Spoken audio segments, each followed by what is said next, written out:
Hi everyone, তো চলো দেখাই সেদিন আমি ম্যাক্স থেকে কী কী কুর্তি কিনেছিলাম। আমি রেগুলার ওয়্যারের জন্যই কুর্তি কিনেছিলাম। কুর্তিগুলোর দাম আমার জন্য এক্সপেন্সিভ মনে হলেও, একটু ওভারহাইপ মনে হলেও, কুর্তিগুলোর কোয়ালিটি কিন্তু ভীষণ ভালো। Pure cotton. এটা হোয়াইট কালারের একটা কুর্তি নিয়েছি, সাথে এটার একটা রেড কালারের বর্ডার রয়েছে, হাতেও কি সুন্দর রেড কালারের সুতোর কাজ রয়েছে। প্রচণ্ড নরম কাপড়, একটু সি থ্রু এই হোয়াইটটা, ভেতরে ইনার দিয়ে পরাই যাবে, কিন্তু কোয়ালিটি ওয়াইজ ভীষণ ভালো। তারপরে হচ্ছে নেক্সট আমি একটা নিয়েছিলাম পিঙ্ক কালারের কুর্তি, এটাও রেগুলার ইউজের জন্যই নিয়েছি। এটাও ভীষণ সুন্দর, অল ওভার সামনেটা দেখো হোয়াইট কালারের সুতো দিয়ে কাজ করা আছে।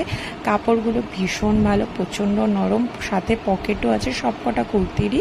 দামটা একটু ওভারহাইপ মনে হলেও কোয়ালিটি ওয়াইজ কিন্তু আমার ভীষণ ভালো লেগেছে।